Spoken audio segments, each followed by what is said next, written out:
రుణం తీర్చుకుంటాం, ఆయన ముఖ్యమంత్రి కావాలని చెప్పి ప్రతి ఒక్కరు కూడా చెప్పడం జరుగుతుంది. ఏ గ్రామానికి వెళ్ళినా, ఏ పట్టణంలోకి వెళ్ళినా, వార్డుకి వెళ్ళినా, ఎక్కడికి వెళ్ళినా కూడా ప్రజల జనాదరణ చాలా బాగుంది. అందరూ కూడా స్వాగతం పలుకుతున్నారు. తప్పకుండా ఈ ప్రభుత్వం అయితే మాకు అన్ని మా ఇంటి దగ్గర నుంచి పథకాలు ఇస్తారు. అదేవిధంగా అభ్యర్థి కూడా మేము పిలిస్తే పలుకుతారు, మా ఇంటి దగ్గరకు వస్తారు. మేము ఫోన్ చేసి మేము ఆఫీస్ ఫ్రీగా రావడానికి అవకాశం ఉంటుంది. కాబట్టి తప్పకుండా వైఎస్ఆర్సీపీ పార్టీ మేము గెలిపిస్తామని ప్రతి ఒక్క ఓటరు కూడా అందరూ కూడా హృదయపూర్వకంగా చెప్తున్నారు. మరి అదే ఉత్సాహంతో మేమందరం కూడా ఎన్నికల ప్రచారాన్ని కొనసాగిస్తున్నాం. మరి ప్రజల్ని అభ్యర్థించడం జరుగుతుంది.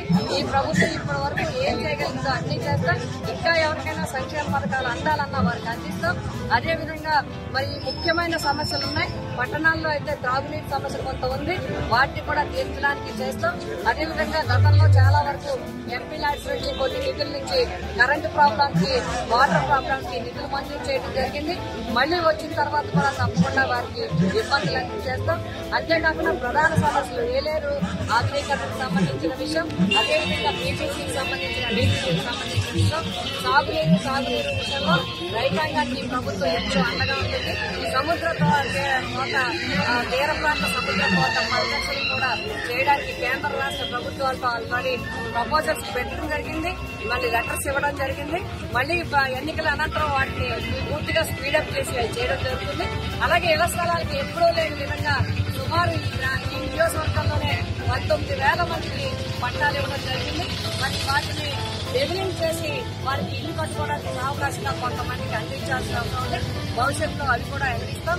కాబట్టి ఈ ప్రభుత్వంలో అన్ని కూడా ప్రజలందరికీ కూడా నేరుగా మధ్యవర్తులు లేకుండా, కరప్షన్ లేకుండా చాలా చక్కగా పరిపాలించడం జరిగింది.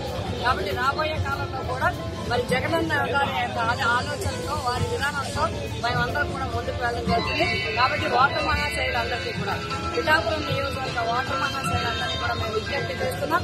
మీకు ప్రతి మనిషికి 2 ఓట్లు ఇస్తారు. ఒకటి ఎంపీటీ ఓటు, ఒకటి ఎమ్మెల్యే ఓటు. 2 ఓట్లు కూడా ఫ్యాన్ గుర్తు మీద వేసి అఖండమైన మెజార్టీని గెలిపించాలని, అభ్యర్థులు గెలిపించాలని, మీకు ఎప్పుడు అందుబాటులో ఉండి సేవ చేస్తామని, ఈ నియోజకవర్గాన్ని అభివృద్ధి చేస్తామని తెలియజేస్తున్నాం.